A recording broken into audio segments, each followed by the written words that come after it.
Assalamualaikum warahmatullahi wabarakatuh. Assalamualaikum warahmatullahi wabarakatuh. Kita setiap tahun ribut masalah Natal, nyebutin selamat Natal.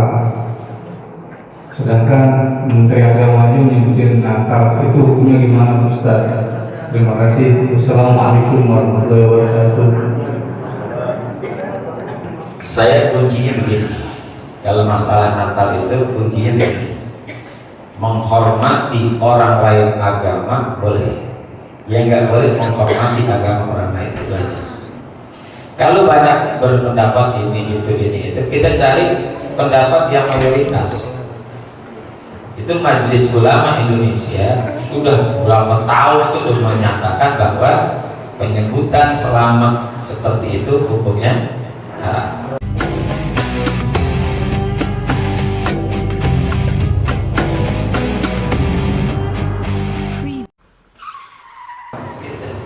Ya kan? Haram kan? Banyak mayoritas, saya semua baca tuh mayoritas para ulama, orang-orang baik lah di Indonesia ini menyatakan hal itu tidak dibolehkan. Meskipun ada beberapa orang yang mengatakan gitu, oknum lah salah satu orang itu mengatakan boleh, ada 2 orang, tapi kita ikut yang mayoritas gitu. Yang kedua, saya yakin dan sangat percaya mereka itu saudara-saudara kita dan orang yang di luar itu kan saudara kita sebangsa kan gitu ya. Mereka itu tidak mengharapkan kita ucapin. Emang ngarepin ya? Kagak. Mereka itu tidak mengharapkan ucapan selamat dari kita, gak ada. Cuma orang Islamnya aja pada kegenitan. Orang Islamnya gatel gitu. Dengan alasan toleransi. Toleransi itu gak sampai ke situ-situ. Yang penting kita tidak ganggu ibadah mereka.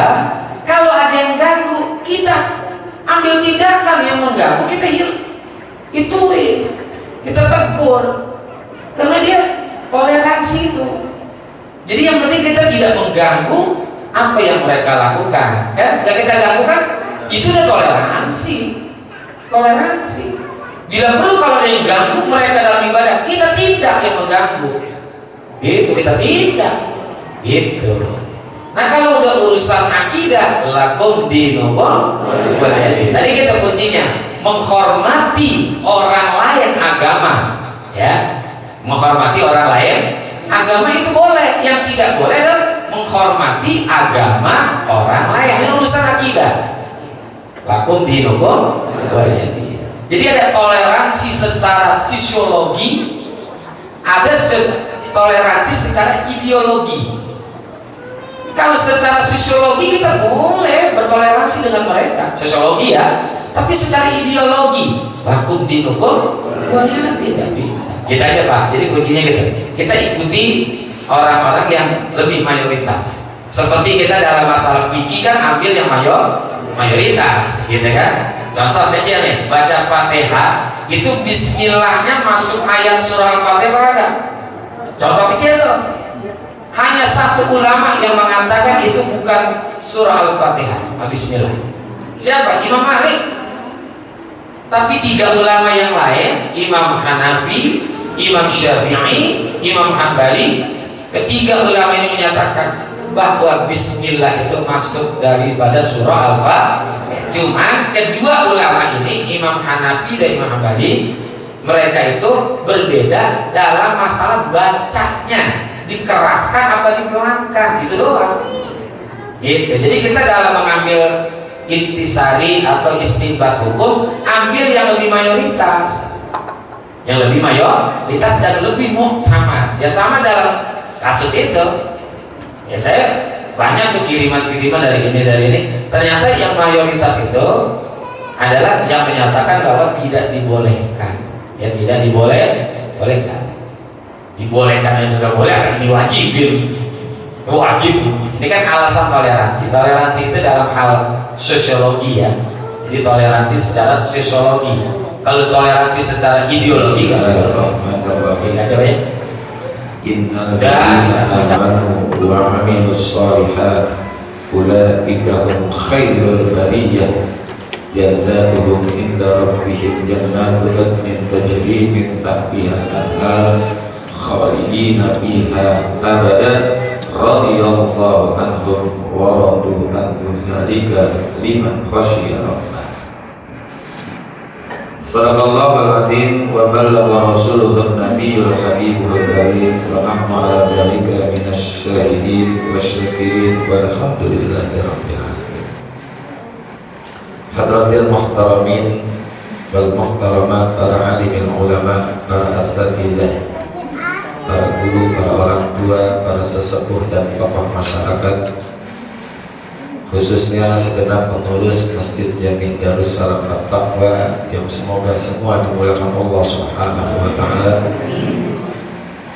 Dan akhirnya sahibul wasilah Ustaz Abdul Khalik yang alhamdulillah saya bisa bersilaturahim, silaturahim ini mudah-mudahan menjadi wasilah untuk kita senantiasa meningkatkan keimanan dan ketakwaan kita kepada Allah Subhanahu wa taala. Hadirin bapak-bapak, ibu-ibu, saudara-saudari yang semoga kita semua dirahmati Allah Subhanahu wa taala. Syukur alhamdulillah di pagi hari ini Allah masih berikan kita karunia nikmat Islam, iman, hidayah, taufik, sehat, afiat, dan juga kesempatan untuk hadir di Masjid Darussalam At-Taqwa untuk mengikuti pengajian duha yang semoga hadirnya kita mendapatkan ilmu yang manfaat, ridho dan inayat, sehat, afiat dalam ibadah. Allah berikan kepada kita keselamatan baik di dunia maupun di akhirat. Amin ya rabbal alamin. Hadirin bapak-bapak, ibu-ibu yang dimuliakan Allah, ada satu doa yang sering kita baca dan saya yakin ibu dan bapak ini semuanya hafal, apalagi kita baca sering di bulan Ramadan. Doanya nggak panjang. Doanya adalah Allahumma inna nas'aluka ridhaka wal jannah wa na'udzubika min sakhatika. Ini doa kita minta kepada Allah 4 perkara. 2-nya kita minta, 2-nya lagi kita mohon perlindungan. Saya ingin tarik tentang apa yang kita minta saja, yaitu keridhaan dan juga surga. Allahumma inna nas'aluka ridhaka wal jannah. Ya Allah, aku mohon kepada Engkau keridhaan dan juga surga.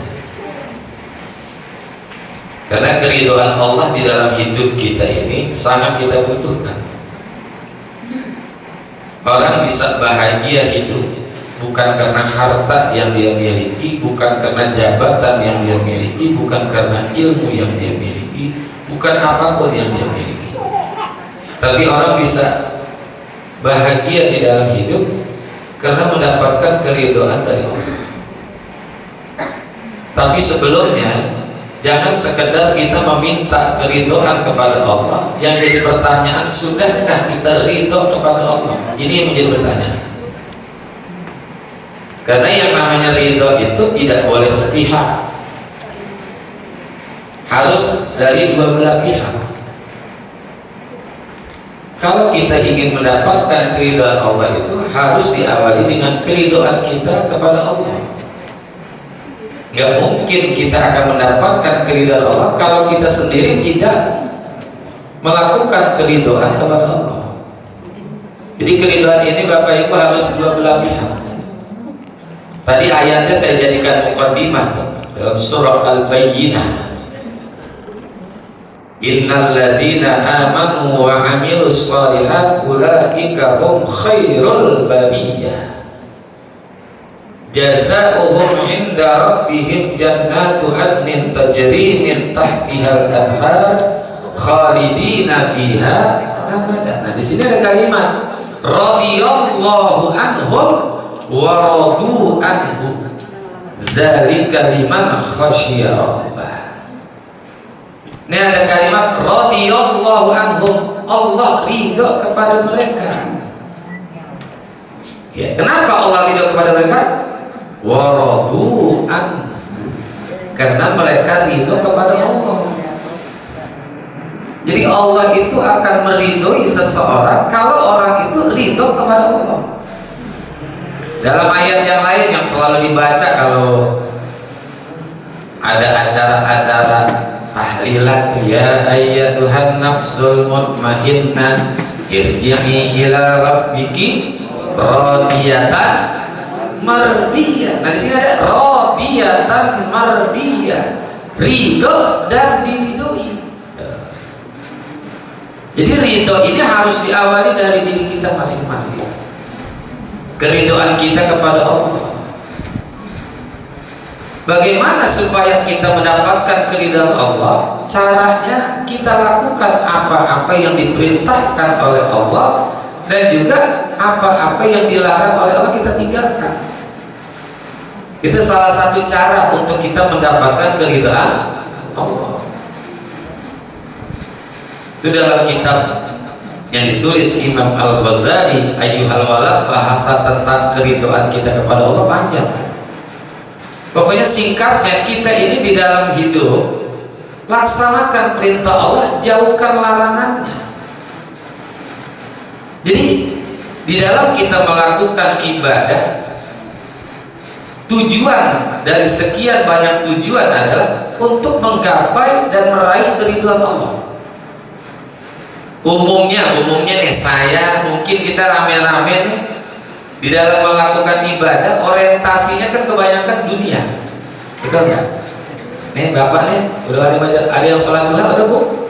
Udah. Coba kalau kita sholat duha, di dalam doa duha itu salah satunya apa? Ibu apa nggak? Allahumma in kana rizqi fis samai fa anzilhu wa in kana fil ardi fa akhrijhu wa in kana ba'idan faqribhu wa in kana mu'siran fayassirhu wa in kana haraman fatahhirhu wa in kana qalilan fakasirhu. Kan bunyi gitu dah.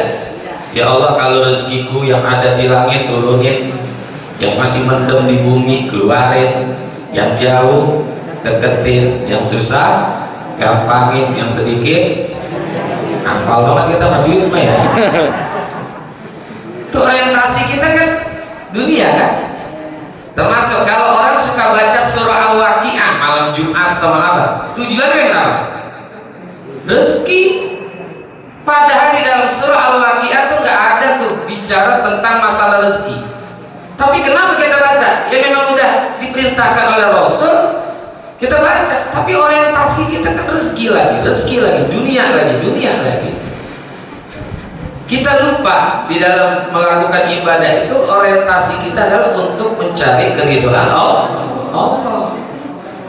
Makanya ada doa, apa doa maksudnya? Ucapan orang soleh, namanya Syekh Mutawalli Asy-Sya'rawi. Ini ulama terkemuka dari Mesir. Ya, dari Mesir. Saya waktu di Mesir sering melihat itu di televisi langsung, beliau live gitu. Ya, di tafsir. Beliau pernah mengatakan, Syekh Mutawalli Asy-Sya'rawi, la ta'budullaha liyu'tiya bal u'buduhu liyarda fa in radiya adhashakum bi'ata'ihi.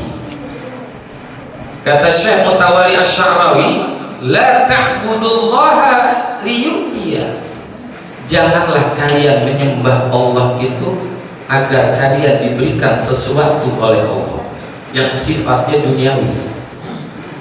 Bal u'buduhu liyarda, namun sembahlah dia, sembahlah Allah itu liyarda, agar ia ridho terhadap dirimu. Fa in radiya adhashakum bi'ata'ihi, karena apabila Allah itu sudah ridho terhadap dirimu, niscaya kamu akan tercengang dengan bermacam-macam pemberiannya. Nggak usah kita minta, langsung dikasih. Kita akan tercengang tuh dengan pemberian Allah. Kenapa? Karena Allah udah ridho. Ya, salah satu uswah dan qudwah kita kan tidak lain adalah Rasulullah Sallallahu Alaihi Wasallam. Ini derajat ibadah Rasulullah itu bukan lagi ibadah-ibadah yang kelas rendah. Rasulullah itu dalam melakukan ibadah udah ibadatul ridha, ibadah yang sudah mencapai kepada keridhaan Allah. Makanya Rasulullah itu nggak pernah minta dalam urusan duniawi, tapi ditawarkan, wala saufa yu'tika rabbuka, bahkan ditawarkan, nggak minta Rasulullah. Emang pernah Rasulullah itu minta kaya? Kalau kita kan minta kaya, doa kita kan Allahumma inna nas'aluka rizqan halalan thayyiban mubarakan wasi'an kasiro, kan gitu kan?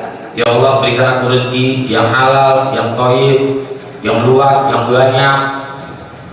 Rasulullah itu nggak pernah minta dalam hal-hal duniawi, apalagi minta kaya. Kalau kita, Allahumma aghnina bihalalika, buat kita kan, ya Allah, berikanlah aku kekayaan dari hal-hal yang halal bagi dirimu. Kalau Rasulullah itu nggak pernah minta kaya. Rasulullah justru mintanya miskin. Allahumma ahyini miskinan wa amitni miskinan wa syurni min zumratil masakin. Ya Allah, hidupkan aku dalam keadaan miskin, matikan aku dalam keadaan miskin, dan kumpulkan aku bersama dengan orang-orang miskin. Ada nggak Bapak Ibu yang berani baca doa ini? Nih, Imam Rawatib Masjid Darussalam At-Taqwa, coba deh habis sholat isya subuh apa aja baca doa ini, saya yakin gak ada yang berani ngaminin. Betul nggak? Saya aja gak berani baca. Kalau yang paham gak bakalan berani ngaminin. Nah kalau diamin gue udah susah hidup miskin, gue aminin udah belangsak lah, kan gitu kan?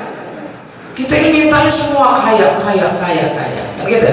Ya wajar lah, karena level ibadah kita ini masih level-level yang standar, belum sampai pada level mardhatillah, belum. Tuh Rasulullah tuh gak minta tapi dikasih. Betul tuh apa yang diucapkan oleh Syekh Mutawalli Asy-Sya'rawi, karena apabila Allah sudah ridha, maka engkau akan terkagum-kagum dan tercengang dengan bermacam-macam pemberian. Nih, jadi di dalam melakukan ibadah ini, orientasi kita adalah menggapai keridhaan Allah. Jangan sekedar kita minta mulu keridhaan kepada Allah. Yahya bin Mu'az bin Ja'far Ar-Razi, beliau pernah mengatakan, iza kunta la tarda anillah kaifa tas'aluhu ridho anka. Kata Al-Imam Yahya bin Mu'az Ar-Razi, ini ulama tasawuf terkemuka ini. Kata beliau, iza kunta la tarda anillah, apabila engkau tidak memiliki keridhaan kepada Allah, kaifa tas'aluhu ridho anka, bagaimana mungkin engkau meminta keridhaannya terhadap dirimu? Ya kalau kita nggak ridho kepada Allah, masa kita minta keridhaan Allah? Nggak pantas, kata Yahya bin Mu'az, bahasanya begitu. Kalau engkau tidak memiliki keridhaan Allah, kaifa tas'aluhu, bagaimana mungkin engkau meminta kepadanya? Ridho angka, keridhaan untuk dirimu. Jadi ridho ini harus diawali dengan diri kita. Caranya tadi, laksanakan apa-apa yang diperintahkan, jauhkan apa-apa yang dilarang oleh Allah. Jadi di sini satu nih, orientasi kita, nawaitu kita di dalam melakukan ibadah itu adalah untuk menggapai keridhaan Allah. Kayak ngaji, ini kan perintah Allah. Untuk ilmu itu wajib apa enggak? Yang tadi wajib enggak? Wajib. Sesuatu yang wajib apabila kita lakukan, itu akan mendapatkan pahala, kan begitu kan bahasanya kalau wajib begitu. Ini dalam rangka melaksanakan apa yang Allah inginkan. Ya Allah ridho nih kita duduk di sini, Allah ridho. Tapi orientasi kita hadir ke majelis ilmu ini itu untuk menggapai keridhaan Allah. Ya. Jadi dalam apa namanya akidah mujmalah ada ba'du fa inna walhamdulillahi, ya kan? Itu ada tuh. Wa raditu billahi rabba wa bil islami dina wa bi Muhammadin nabiyya wa rasulah. Nah, kita hadir ke majelis ilmu, ke majelis taklim, ini salah satu tujuannya, dan juga ibadah-ibadah yang lain adalah untuk mencari keridhaan Allah. Dan keridhaan Allah ini dalam menuntut ilmu nggak berbatas usia. Karena yang namanya nuntut ilmu itu lintas generasi, ya, lintas generasi. Yo generasi masih muda, udah tua, sampai kapan kita tetap menuntut ilmu? Gitu. Lintas generasi. Hadisnya kita udah sering dengar, utlubul ilma minal mahdi ilal lahdi. Tuntutlah ilmu dari TPA sampai TPU. Kalau bahasa sayanya, tuntutlah ilmu dari ayunan sampai ke tiang lahat, kan sama aja. Dari TPA sampai TPU, baru TPU baru habis. Ya, nih, masya Allah, ini ucapan Syekh Mutawalli Sya'rawi luar biasa. Jadi melakukan ibadah itu bukan ingin dalam urusan duniawi, tapi mencapai keridhaan Allah. Ya. Jadi kita minta nih di dalam melakukan ibadah ini turun di dalam melakukan ibadah itu keridhaan Allah. Ya, bukan sekedar kita mendapatkan ini itu ini, enggak usah. Enggak perlu kita minta. Sesungguhnya kalau Allah dari itu udah ditawarkan, diberikan oleh Allah. Ini kita belajar lah. Saya juga dalam masih belajar bagaimana kita melakukan ibadah ini. Orientasi kita satu, mencapai keridhaan Allah. Yang kedua, kita ridho dengan apa yang diberikan oleh Allah.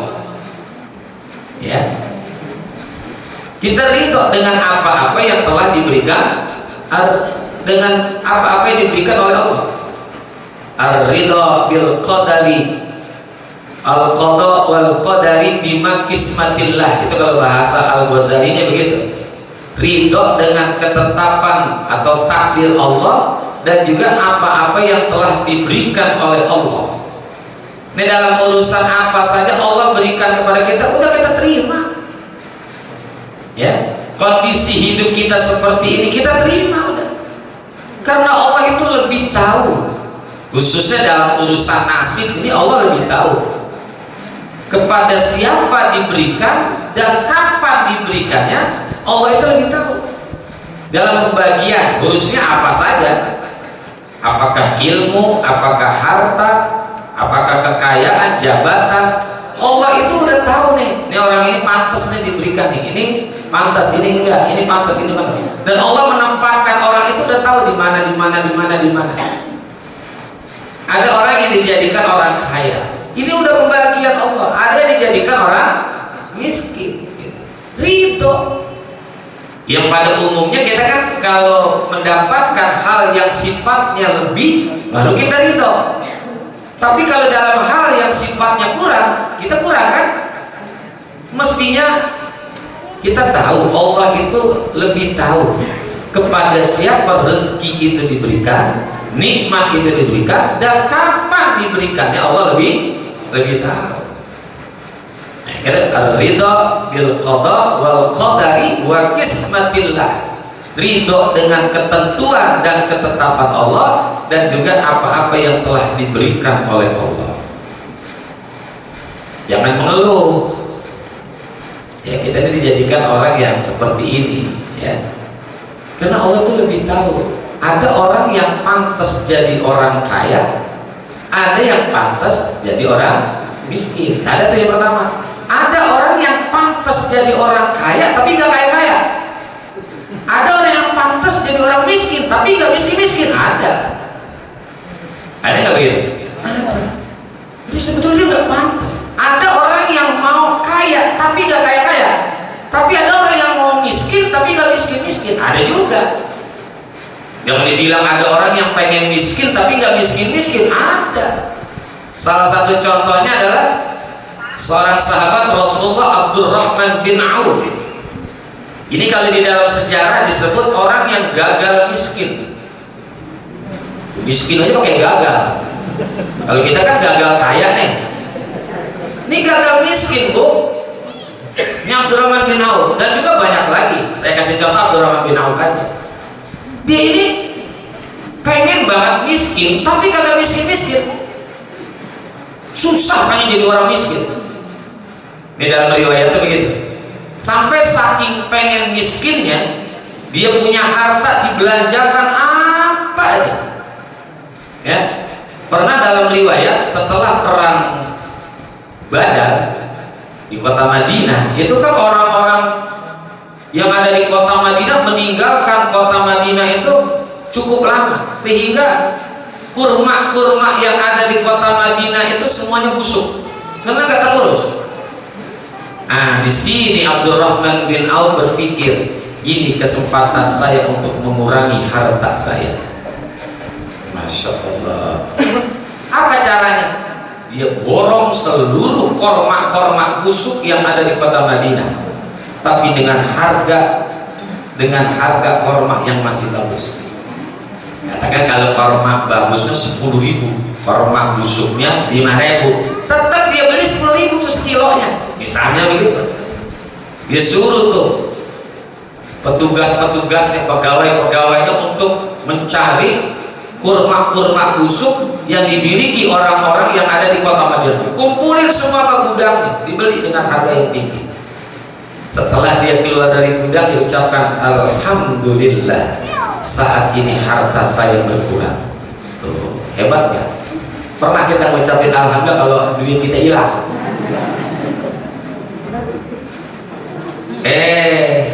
Nggak lama, kira-kira 2 bulan, 3 bulan kemudian dari ada Yaman. Pemimpin Yaman itu mengutus seseorang ke kota Madinah, karena di kota Yaman itu, di negeri Yaman itu ada salah satu penyakit yang menular, kayak sekarang lagi namanya COVID gitu, dan tidak ada obatnya kecuali korma busuk. Dia datang ke kota Madinah, dan pemimpin dari Yaman itu bilang apa? Kalau ada di kota Madinah korma busuk, tolong kita beli dengan 10 lipat modal yang dia keluarkan. Datang kota Madinah, kagak ada yang punya di kota Madinah kecuali tadi Abdurrahman bin Auf.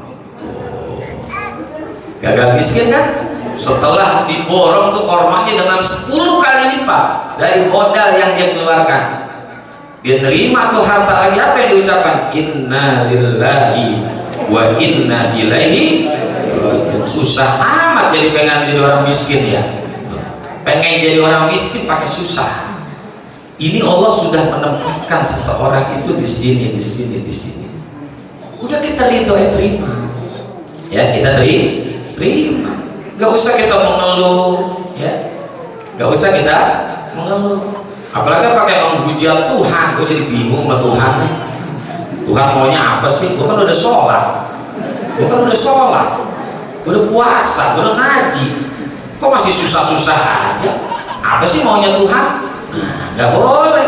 Sementara ada orang yang kagak sholat, kagak puasa, hidupnya kaya-kaya aja. Jangan kita suuzon kepada Allah. Jangan kita suuzon. Allah tuh lebih tahu kepada siapa diberikan, kapan diberikannya. Allah itu lebih tahu. Dan Allah tuh cukup mengetahui apa yang kita butuhkan. Nih kita nih butuh orang kayak kita nih, butuhnya kata Allah, udah kasih sehat aja juga enak gitu. Betul nggak? Dikasih sehat. Kalau dijadiin orang kaya ribet orang nih.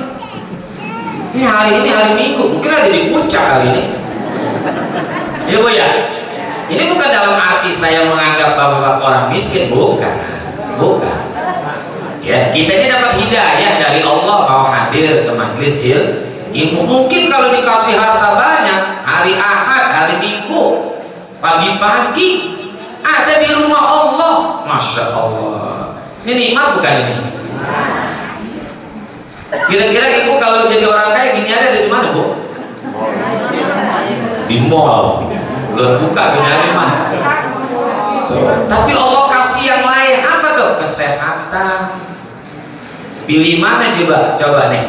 Sehat gak punya duit, sakit banyak duit, pilih mana? Itu sih juga milih, lu minta itu mah. Ya kan kita sehat ini nikmat, makan enak, tidur enak, ya kan?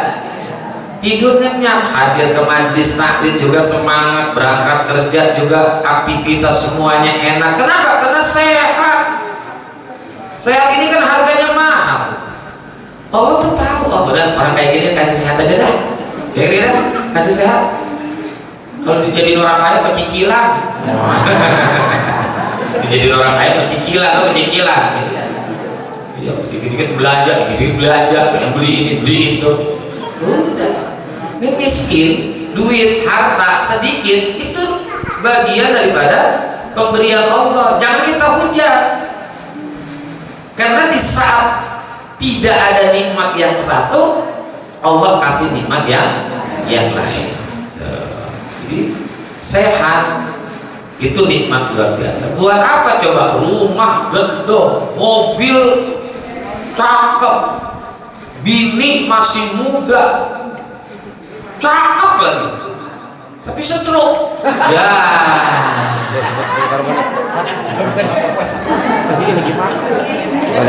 Duit banyak, rumah mewah, bini cakep, masih muda, ya, mobil banyak, stroke.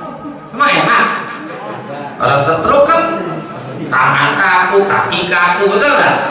Iya. Duduk di kursi, ngomong kagak jelas, ngomongnya agak tegas. Jadi ngobrol sama istrinya, mama nih, kata istrinya, apa pak mau mati? Mama nih, mau mandi, katanya. Dikira mau mati, katanya mau mandi. Oke, kita mandi bareng-bareng dah. Didorong tuh kursi roda, istri cuma pakai anduk doang.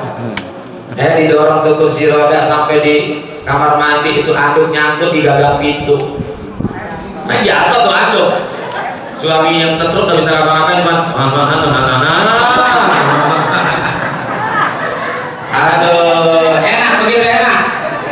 Begini nih, tenang udah, betul nggak? Enak. Sarapan pagi mau bubur, enak ya nggak? Makan enak, betul. Ngaji enak, sehat mahal.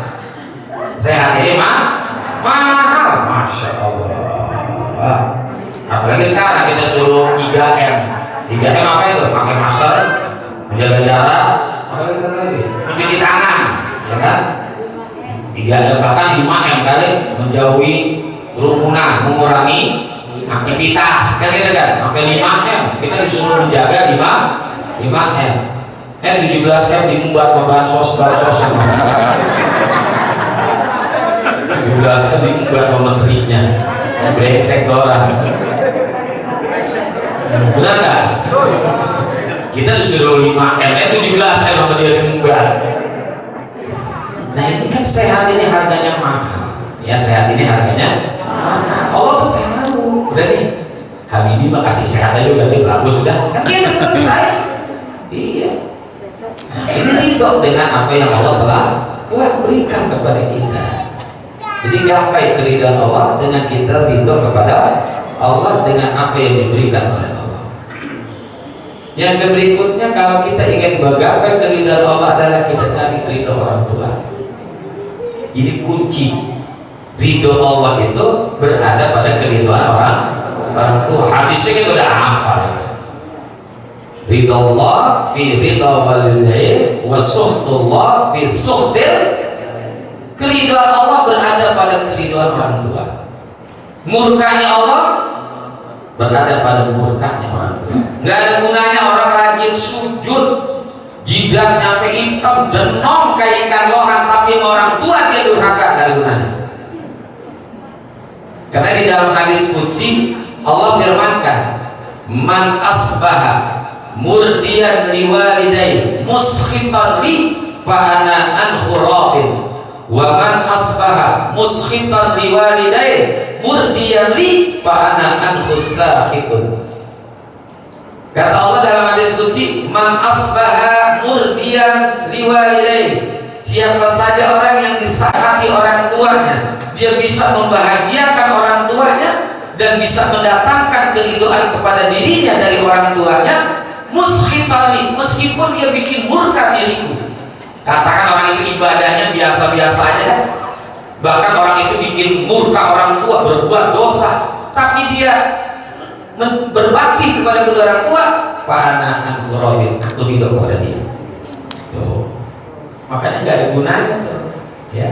Orang rajin ibadah, tapi dia tidak ada keridhaan dari orang tua. Sebaliknya, waman asbaha musfitan liwalidayhi murdiyan li fa'ana anhu sa'id.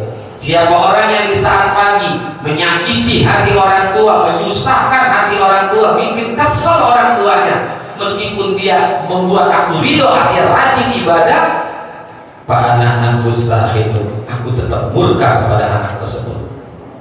Ini gak ada gunanya sujud jidar hitam jenong kayak ikan lohan, tapi bikin kesel orang tua, ya, bikin kesel orang tua, nyakitin hati orang tua, nggak ada gunanya.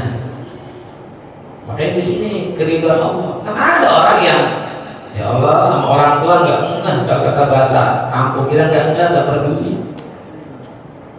Ini zaman sekarang banyak tuh anak yang udah ya Allah memenjarakan orang tua, membunuh orang tua, ada nggak? Ada. Gak ada gunanya, apalagi yang semacam itu. Yang biasa-biasa aja kedurhakaan udah bahaya. Bahkan kita kan wala taqul lahuma uffin wala tanharhuma wa qul lahuma qaulan karima. Wala taqul lahuma uffin, jangan kau berkata apalagi sampai menyakiti secara fisik. Fisik dia dipukul, dibunuh, dipenjara ke orang tua gara-gara harta. Ada nggak? Yang lebih banyak di media-media, di TV udah ada. Tega ke orang tua yang melahirkan dia, yang mengasuh dia, tapi tega. Termasuk juga mertua juga orang tua kita. Justru mertua itu juga bagian dari orang tua kita. Kan kita dikasih anaknya, Pak, betul kan? Kita dikasih anaknya. Anaknya tuh nggak pernah kita urusin. Masih kecil nggak pernah kita cebokin segala macam, urusin, mandiin. Kita dikasih bulan-bulan udah gedenya, betul nggak? Iya, nggak pernah kita biayain sekolah dulu, dikasih bulan-bulan. Itu juga mertua bagian orang tua. Makanya perlu ada kepedulian kita kepada orang tua. Termasuk juga jangan pelit kepada orang tua. Karena ada hadis Rasulullah tuh, man wada'a ta'aman ladidan duna walidayhi haramallahu lahu ladidan ta'amil jannah. Kalau ada anak berani ngumpet-ngumpetin, menyembunyikan makanan-makanan yang enak karena takut diminta oleh orang tua dan mertuanya, anak yang semacam itu haram menikmati lezatnya makanan surga. Makanan enak dimasukin ke dalam kulkasnya dikunci, kunci dimasukin ke lemari dikunci, dimasukin ke kamarnya dikunci dibuang ke dia. Kira-kira telasar. Nggak boleh. Jangan pelit materi, pelit doa, ini nggak boleh. Iza tarakal abdu du'a walidayhi yanqati'u anhu rizqu. Kalau ada anak udah berani meninggalkan doa untuk orang tuanya, Allah cabut keberkahan rezekinya. Gak berkah rezeki, ya, gak berkah rezekinya. Kita doain orang tua, Rabbi firli wa liwalidayya warhamhuma kama rabbayani. Bacain Fatihah, ya, bacain Fatihah di sholat. Fatihah untuk orang tua kita yang masih hidup atau yang sudah meninggal, yang sudah meninggal dunia. Orang banyak yang nggak percaya tuh. Fatihah kita buat orang tua kita nggak sampai, banyak orang yang percaya. Kalau di situ saya yakin percaya semua, betul ya? Iya. Kalau saya yakin banget Fatihah buat orang tua yang kita bacakan itu, yakin saya sampai. Yakin banget saya sampai. Orang tua saya sudah nggak ada dua-duanya, 2005 dengan 2010. Saya bacain Fatihah setiap sholat. Saya kirimkan itu Fatihah. Alhamdulillah tuh Fatihah yang saya kirimkan sampai hari ini nggak pernah balik lagi. Itu kan artinya sampai, Bu. Kalau kita ngirim barang nggak sampai, balik nggak? Udah gitu aja udah. Kalau bukan kita kelamaan, udah nggak? Bukan kita kelamaan, hadis-hadisnya banyak, ya. Dalam kitab Al-Minnah Husani ala Wasiyatil Mahmudiyah banyak, ya. Itu Al-Imam Ibnu Suyuti juga menyebutkan tentang hal itu. Dan kita baca doa orang tua kita. Jangan pernah menyakiti hati orang tua, karena doa orang tua itu mustajab, doanya mujarab. Hati-hati nih, doanya mustajab, sumpahnya mujarab. Ya, doanya mustajab. Hati-hati kalau sampai kena sumpah. Dulu kan ada orang namanya Alqamah tuh. Alqamah rajin ibadah, ya rajin ibadah. Di samping Rasulullah, bahkan di belakang Rasulullah dia sholat. Tapi karena dia lebih mencintai dan memperhatikan istrinya ketimbang orang tuanya, matinya susah. Riwayatnya bisa kita baca. Karena dia lebih peduli kepada istrinya ketimbang orang tua. Sampai apa kata orang tuanya? Satu tetes yang diminum oleh Alqamah sampai hari ini kamu tidak ridho dunia akhirat. Coba kalau disebutin kayak gitu, setetes susu bisa kita balas susu ibu kita? Nggak bisa. Kalau kaleng-kaleng mah bisa, tapi air susu ibu itu kan beda. Itu khasiatnya lain, gitu kan? Maka dalam kitab tuh susu ASI, namanya ASI itu ASI air susu ibu itu. Kalau di saat dingin dia hangat, tapi di saat panas dia jadi dingin. Itu hebatnya air susu ibu. Coba kalau lagi panas nih, panas mencret ke bocah. Bener nggak? Iya, mencret pasti. Tapi Allah punya kehebatan luar biasa. Air susu ibu itu di saat panas dia dingin, di saat dingin dia hangat. Itu air susu. Itu Alqamah tuh.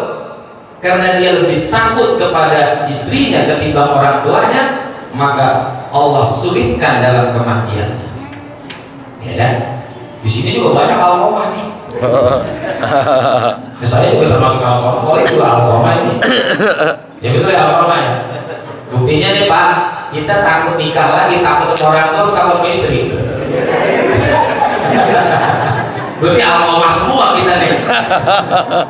Nih, kita cari keriduan orang tua. Gak ada gunanya ibadah rajin tapi tidak ada ridho dari orang tua. Ya. Nah, inilah keriduan bisa kita raih dengan 3 cara gitu. Ya. Yang kedua yang kita minta adalah surga. Wal jannah. Allahumma inna nas'aluka ridhoka wal jannah. Tidak mungkin akan mendapatkan surga tanpa ada ridho dari kayak kita awali tadi dengan keriduan Allah. Dan surga karena semua orang itu pasti pengen masuk surga, siapapun orangnya. Jangankan orang yang ibadahnya rajin, yang kagak pernah ibadah kita tanya, lu mau nggak masuk surga? Pasti jawabannya mau. Karena surga itu merupakan tempat idaman setiap manusia, baik dia orang baik atau kurang baik, tetap pengen mendapatkan surga. Itu kalau di dalam Al-Quran kita baca tentang kenikmatan-kenikmatan surga, itu baru sekelumit tentang kenikmatan surga yang belum kita ketahui tentang sesungguh daripada kenikmatan surga. Sesungguhnya kayak apa? Allah itu lebih tahu. Mala ainun rahat wala uzunun sami'at wala khatara fi qalbil bashar. Tidak pernah dilihat oleh mata tentang kenikmatan surga, tidak pernah didengar oleh telinga tentang kenikmatan surga. Bahkan ada dalam hati kita, begini kali nggak mungkin sampai bayangan-bayangan surga itu yang sesungguhnya dengan hati kita, nggak mungkin. Karena nikmatnya luar biasa. Suapan pertama enak, suapan kedua lebih enak, suapan ketiga lebih nikmat. Itu surga itu begitu. Suapan pertama nikmat, kedua lebih nikmat, ketiga lebih nikmat. Nggak ada kenyangnya. Itu banyak di dalam Al-Quran, surah Al-Waqi'ah, surah Yasin itu kan. Itu baru gambaran-gambaran kecil tentang surga. Jadi suapan pertama enak, suapan kedua enak, suapan ketiga lebih enak lagi. Jadi nggak ada bosannya, pengen makan terus. Coba kalau kita di dunia nih Bapak Ibu, dikasih makan enak nih, perut kita kan kenyang, disediain lagi makannya lebih enak. Masih mau makan lagi nggak? Begah perut gue dah. Udah bungkus aja bungkus. Udah bungkus. Kalau surga enggak. Banyak inna ashabal jannatil yawma fi syukurin fakihuhum wa azwajuhum fi zilalin alal ara'iki lahum fiha fakihatun wa lahum ma yad'un salamun qaulan mir rabbir rahim. Ya kan? Salamun qaulan mir rabbir rahim. Itu bahkan di dalam surah Az-Zumar, kalau bisa kita buka nanti surah Az-Zumar ayat paling akhir.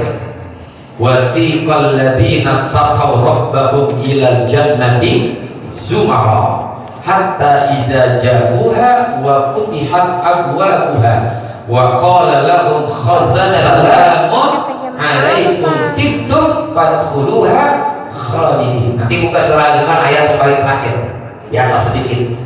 Wasiqal ladzina taqaw rabbahum ilal jannati zumara, digiring orang-orang yang akan masuk surga, yang mereka itu yang bertakwa kepada Allah menuju surga dengan berbondong-bondong. Jadi masuk surga ada sendiri-sendiri, ada kelompok-kelompoknya.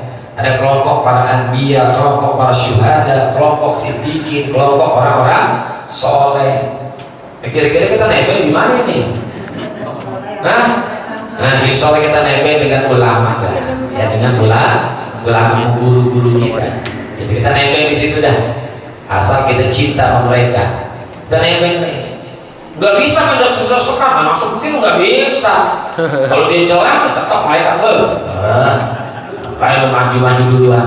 Lah kan saya ngaji juga waktu di dunia. Ya lo ngaji cuma ngantuk belakang. Yang ngatur di belakang, masuk juga sudah belakang. Iya. Pas benar. Hatta iza ja'uha wa futihat abwabuha, dan tatkala orang-orang yang bertakwa yang akan masuk surga itu ada di depan pintu surga, sudah di depan nih. Wa futihat abwabuha, maka terbukalah pintu surga itu. Ini nanti tolong buka lagi pada ayat yang agak di atas tentang neraka. Dari surah Az-Zumar, wasiqal ladzina kafaru ila jahannama zumara, mirip tuh ayatnya. Hatta iza ja'uha futihat abwabuha. Nah, di dalam ayat ini tidak ada huruf wawu. Kalau dalam surga wa futihat abwabuha, kalau di dalam neraka futihat abwabuha. Itu ada keunikan tuh, ya. Kalau dalam masalah surga Allah menggunakan kata wa futihat abwabuha, kalau neraka futihat abwabuha. Apa makna ada wawu dengan tidak ada huruf wawu? Itu artinya pintu surga ada huruf wawu. Dan sejak diciptakan sampai saat ini sudah terbuka. Yang kedua, kata ulama, menjalan menuju surga itu gampang, mudah, dan murah. Ya, gampang, mudah, dan murah. Itu ada huruf wawu. Pintu surga dari sejak diciptakan sudah terbuka. Raja Nurasia Jamil nyanyiin tuh, siapa ingin ke surga pintu selalu terbuka. Dengar kan ya? Itu terinspirasi dari ayat itu. Kalau pintu neraka belum, ya. Wa futihat abwabuha wa qala lahum khazanatuha, penjaga pintu surganya berkata. Siapa penjaga pintu surga? Malaikat atau malaikat apa? Ridwan. Ini mesti kita tanya, kenapa penjaga pintu surga itu namanya malaikat Ridwan? Karena orang yang masuk surga itu adalah orang yang mendapatkan ridho dari Allah. Makanya malaikat itu dinamakan Ridwan. Diambil kata rodiyah, nyambung kan? Keridhoan yang kita minta, kemudian masuk surganya karena ridho Allah. Makanya malaikatnya pun disesuaikan namanya malaikat Ridwan. Kalau menjaga neraka sama malaikatnya Malik, matanya mendeling. Seorang enggak tuh matanya mendeling. Preman pasar lontar, Bang Malik. Bang Malik, bukan Bang Holik. Ya. Apa ucapan yang jaga surga? Salamun alaikum, kesejahteraanlah buat kalian. Kalau bahasa Jawanya sugeng rawuh, Sundanya wilujeng suping, bahasa Betawinya welcome. Welcome, selamat datang. Kenapa disambut tibtum? Karena kalian di dunia telah melakukan kebaikan-kebaikan. Tadi itu yang sholat, yang puasa, yang ngaji, dia mendapat ridho Allah. Maka tibtum diambil kata toyib, tibtum diambil kata toyibun. Toyib itu artinya bagus, baik. Makanya mestinya yang namanya toyib itu bagus, baik. Ini ada toyib 3 kali puasa, 3 kali puasa. Toyib brengsek rumah. Tibtum diambil kata toyibun, fadkhuluha khalidin, masuklah kamu dengan kekal. Itu nikmat surga disambut oleh yang menjaga surga. Allah pun yang punya surga. Tadi dalam surah Yasin, salamun qaulam mir rabbir, ucapan selamat datang dari Tuhan yang Maha Penyayang. Bukan hanya yang jaga pintu surga, yang punya surga menyambut orang-orang yang masuk surga. Di dalam tafsir Yasin yang ditulis oleh Syekh Hamami Zadah, itu ada tafsir namanya tafsir Yasin, ditulis oleh Syekh Hamami Zadah. Beliau itu ketika menafsirkan inna ashabal jannatil yauma fi syughulin, sesungguhnya penghuni surga, ashab, penghuni surga. Dia menafsirkan ciri-ciri orang-orang surga. Nih, nikmatnya luar biasa. Ciri-ciri orang surga. Apa kata Syekh Hamamizadah? Tuluhu katuli Adam alaihissalam. Tingginya orang-orang surga seperti tingginya Nabi Adam. Nabi Adam itu dalam riwayat tingginya situna zira', 60 hasta. 1 hasta 48 cm. Itu ukuran normal. Coba kalau 60 hasta berarti berapa meter? Kurang lebih 30 meter. 30 meter. Jadi nggak ada yang pendek-pendek kayak gini, nggak ada nih ya. Kalau di dunia kan kita bisa ketemu suaminya tinggi, istrinya pendek, ada nggak? Ada istri yang tinggi, suaminya pendek. Itu kalau di surga semua nanti sebanding. Tingginya 30 meter berarti. Situ nazira 60 hasta, kalau di meternya dia 30 meter. Jadi tingginya seperti tingginya Nabi Adam.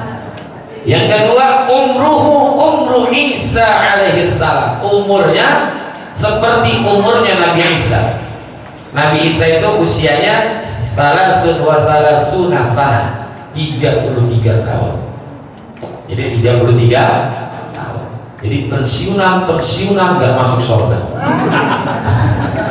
Tua-tua, nenek-nenek, kakek-kakek kagak masuk surga. Jadi begini-begini ya nggak masuk. Karena kalau ada kakek-kakek di surga, tidak dari nikmat. Nyari kerokan mulu, masakin mulu, nuntut kemana-mana, capek. Tapi nanti yang masuk surga ini kembali muda. Ibu-ibu yang tua nanti kembali muda lagi seperti Natasha Wilona. Natasha Wilona kembali muda lagi. Jadi mudanya seperti mudanya Nabi Isa, umurnya 33 tahun. Uroban aksroba, umurnya sebanding. Ada yang tua, yang pensiunan, ada kembali muda lagi nanti. Jamalu Yusuf alaihissalam, ganteng rupawannya seperti gantengnya Nabi Yusuf. Jadi ganteng cakepnya seperti gantengnya Nabi Yusuf. Dia kayak begini-begini nih, kagak udah masuk juga udah. Kalau yang begini-begini ada di surga, kata bidadari, ya dilontar gak banyak yang begini. Nanti kembali ganteng, cakep. Bahkan ada sukul Jum'ah di surga itu, kata Rasulullah, ada sukul Jum'ah, bukan tempat belanja, sekedar tempat jalan-jalan, kafe-kafe, nongkrong-nongkrong yang didatengin oleh laki-laki surga. Perempuannya nggak ada yang datang, bidadari-bidadarinya, istri-istrinya nggak ada yang datang ke situ. Yang datang cuma laki-lakinya aja. Tapi begitu pulang dari sukul Jannah, sukul Jumat, jadi pasar Jumat itu, pasar Jumat. Itu kata Rasulullah, istrinya tercengang ngeliat. Kenapa? Karena setiap pulang dari pasar Jumat itu suaminya bertambah ganteng. Begitu buka pintu, wow, tambah ganteng, berubah ganteng. Oh, jadi gantengnya seperti gantengnya Nabi Yusuf, enggak seperti gantengnya Rasulullah. Kalau gantengnya seperti ganteng Rasulullah terlalu tinggi. Cukuplah gantengnya seperti gantengnya Nabi Yusuf. Karena gantengnya Nabi Yusuf itu baru 25%. Jadi kan ada 100 kegantengan yang Allah berikan untuk seluruh makhluknya. Tapi dibagi-bagi, 50% buat Rasulullah, 25% buat Nabi Yusuf, 25%-nya dibagi rata buat kita. Betul. Jadi 50%-nya Rasulullah. Ya. Rasulullah itu lebih ganteng daripada Nabi Yusuf. Ya, lebih ganteng daripada Nabi Yusuf. Ya, lebih ganteng. Nabi Yusuf 20%, Rasulullah 50%. Jadi kalau saya ceritakan tentang gantengnya Rasulullah itu luar biasa. Pokoknya Rasulullah itu punya kegantengan diberikan oleh Allah 50%, Nabi Yusuf 20% dibagi rata begitu. Ustaz, itu kok ada yang jelek sih? Itu yang jelek itu waktu pembagian ganteng dia gak datang. Di bagian ganteng dia tidur. Iya, pembagian sembako dia gak datang, ya kan dia dapat. Gantengnya seperti gantengnya Nabi Yusuf. Ya. Yang berikutnya sautu Dawud alaihissalam. Suara orang-orang surga itu seperti suaranya Nabi Daud. Allah kasih kemuliaan kepada Nabi Daud dengan suara yang indah, suara yang merdu. Karena di surga ada 3 suara yang cakep tuh. Suara bidadari, suara gesekan pohon, dan suaranya Nabi Daud. Makanya orang-orang surga itu suaranya seperti suaranya Nabi Daud. Allah kasih kemuliaan kepada Nabi Daud dengan suara yang indah. Ini diumpamakan oleh ulama, suaranya Nabi Daud itu saking indahnya, kalau ada kucing lagi kawin, dengar suaranya Nabi Daud, berhenti nggak jadi kawin. Karena lebih nikmat mendengar suaranya Nabi Daud. Jadi kalau ada kucing lagi kawin tuh, dengar suara Nabi Daud, nggak jadi kawin. Coba kita lagi baca Quran nih, baca Quran ada kucing kawin, berhenti nggak tuh kucing? Kata kucing, ya sambil terusin aja lah. Tuh. Yang terakhir nih yang cakep nih surga apa? Khuluquhu Muhammadin sallallahu alaihi wasallam. Akhlaknya seperti akhlaknya Nabi Muhammad. Waduh, ini yang paling tinggi nih. Mana yang jelek coba? Nggak ada yang jelek. Giginya kayak Nabi Adam, ya kan? Umurnya kayak Nabi Isa, cakepnya kayak Nabi Yusuf, suaranya seperti suara Nabi Daud, akhlaknya seperti akhlak Rasulullah. Tuh, masya Allah, udah cakep banget udah, nggak ada yang jelek. Ini baru gambaran kecil nih, termasuk juga Tihimul Anhar, di bawahnya ada sungai, kan ini kan? Innal ladzina amanu wa 'amilus shalihati ulaika hum khairul bariyah jazaohum inda rabbihim jannatu adnin tajri min tahtihil. Tuh, di bawahnya ada sungai-sungai, sungainya 4. Ada 4 sungai dalam Al-Qur'an. Bihi anharun min ma'in ghairi asin. Biha anharun min ma'in ghairi asin. Di dalam surga ada sungai yang sumber airnya air biasa, tapi ghairi asinin, tidak pernah berubah rasanya. Yang kedua adalah min labanin, dari susu lam yataghayyar ta'muh, yang tidak pernah berubah rasa dan baunya. Wa biha anharun min asalin, dari madu, ya dari madu. Enggak, yang ketiga wa biha anharun min khamrin, dari khamar. Khamar itu arak. Lazat lisyaribin, nggak bikin mabok, justru bikin nikmat para peminumnya. Jadi nggak bikin mabok, tuh khamarnya nggak bikin mabok. Ya. Yang terakhir min asalin musaffa, ada sungai yang sumbernya itu adalah madu musaffa yang tersaring, maknanya madu murni, ya, madu murni, bukan madu asli. Kalau madu asli kita bawa pulang istri kita marah. Paham nggak madu asli? Kita bawa pulang istri kita getok. Itu madu asli. Ini madu murni. Udah, pokoknya bicara surga udah nggak ada yang kada enak. Semuanya enak. Itu baru gambaran kecil.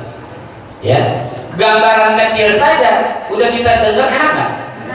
Ini kayak orang mau pergi haji, mau pergi umroh, belum sampai di Mekah, baru lihat gambar Ka'bah udah enak. Ya Allah, enak banget dari tawaf di sana, kan gitu ya? Baru lihat gambar Ka'bah, baru lihat gambar Raudhah, Masjid Nabawi, udah muncul kenikmatan di dalam hatinya. Apalagi begitu ke surga, lebih lagi. Ke surga baru dikasih gambaran-gambaran kecil saja kita dengar enak. Makanya tadi kembali nih, cari ridho Allah, nanti akan mendapatkan surga. Ya. Dan mudah-mudahan enak nih semuanya buat kita nih ya. Allah kasih kita ridho, Allah persiapkan buat kita surga. Karena ini semua adalah calon-calon surga. Baru calon ya. Ya calon itu kan bukan semuanya masuk. Kayak calon LMK, calon RW, calon RT, ya nggak jadi semua RT. Ini satu, tapi kita udah masuk bursa, tenang, udah masuk bursa, udah ada fotonya, udah ada enakan gitu kan? Dan kita cari ridho Allah dengan kita melakukan ibadah, kita cari ridho Allah dengan kita ridho dengan apa yang Allah telah berikan, kita cari ridho Allah dengan kita berbakti kepada kedua orang tua, dengan datangnya ridho Allah, insya Allah surga yang kita dambakan akan Allah berikan, insya Allah. Nah cukup, setengah 10 selesai. Mudah-mudahan ada manfaat. Ada tanya jawab ya? Ada yang tanya? Tidak ada, udah paham semua. Udah mau surga lah ya. Udah mau surga semua.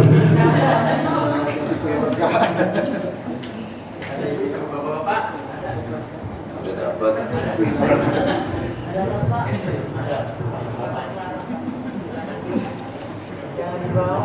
Assalamualaikum warahmatullahi wabarakatuh. Assalamualaikum warahmatullahi wabarakatuh. Kita setiap tahun ribut masalah Natal, nyebutin suasana Natal. Sedangkan Menteri Agama aja nyebutin Natal, itu hukumnya gimana Ustaz? Terima kasih. Assalamualaikum warahmatullahi wabarakatuh. Saya kuncinya begini. Kalau masalah Natal itu kuncinya begini. Menghormati orang lain agama boleh, yang nggak boleh menghormati agama orang lain itu aja. Kalau banyak berpendapat ini itu, kita cari pendapat yang mayoritas. Itu Majelis Ulama Indonesia sudah berapa tahun itu menyatakan bahwa penyebutan selamat seperti itu hukumnya haram. Gitu. Ya kan? Haram kan? Banyak mayoritas, saya semua baca tuh mayoritas para ulama, orang-orang baik lah di Indonesia ini menyatakan hal itu tidak dibolehkan. Meskipun ada beberapa orang yang mengatakan gitu, oknum lah salah satu orang itu mengatakan boleh, ada 2 orang, tapi kita ikut yang mayoritas. Gitu. Yang kedua, saya yakin dan sangat percaya mereka itu saudara-saudara kita dan orang yang luar itu kan saudara kita sebangsa kan gitu ya. Mereka itu tidak mengharapkan kita ucapin. Emang ngarepin ya? Kagak. Mereka itu tidak mengharapkan ucapan selamat dari kita, gak ada. Cuma orang Islamnya aja pada kegenitan. Orang Islamnya gatel gitu. Dengan alasan toleransi. Toleransi itu gak sampai ke situ-situ. Yang penting kita tidak ganggu ibadah mereka. Kalau ada yang ganggu, kita ambil tindakan yang mengganggu, kita ituin, kita tegur, karena dia toleransi itu. Jadi yang penting kita tidak mengganggu apa yang mereka lakukan, kan? Gak kita ganggu kan? Itu udah toleransi. Bila perlu kalau ada yang ganggu mereka dalam ibadah, kita tidak yang mengganggu. Itu kita tidak. Gitu.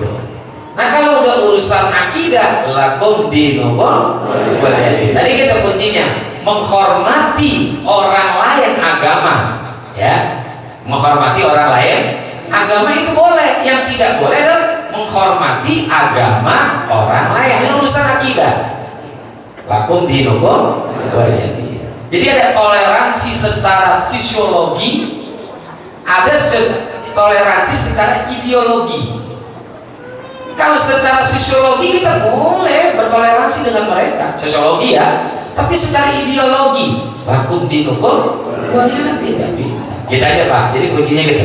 Kita ikuti orang-orang yang lebih mayoritas. Seperti kita dalam masalah fikih kan ambil yang mayoritas, gitu kan? Contoh kecil nih, baca Fatihah itu Bismillahnya masuk ayat surah Al-Fatihah ada. Contoh kecil tuh. Hanya satu ulama yang mengatakan itu bukan surah Al-Fatihah, Bismillah. Siapa? Imam Malik. Tapi 3 ulama yang lain, Imam Hanafi, Imam Syafi'i, Imam Hambali, ketiga ulama ini menyatakan bahwa Bismillah itu masuk daripada surah Al-Fatihah. Cuman kedua ulama ini, Imam Hanafi dan Imam Hambali, mereka itu berbeda dalam masalah bacanya, dikeraskan apa dipelankan, itu doang. Gitu. Jadi kita dalam mengambil intisari atau istinbat hukum, ambil yang lebih mayoritas, dan lebih muhtamad. Ya sama dalam kasus itu. Ya saya banyak tuh kiriman-kiriman dari ini. Ternyata yang mayoritas itu adalah yang menyatakan bahwa tidak dibolehkan. Ya tidak dibolehkan. Dibolehkan yang tidak boleh, ini wajibin. Wajib. Ini kan alasan toleransi. Toleransi itu dalam hal sosiologi ya. Jadi toleransi secara sosiologi. Kalau toleransi secara ideologi nggak boleh. Gitu aja ya. Udah kita ucap.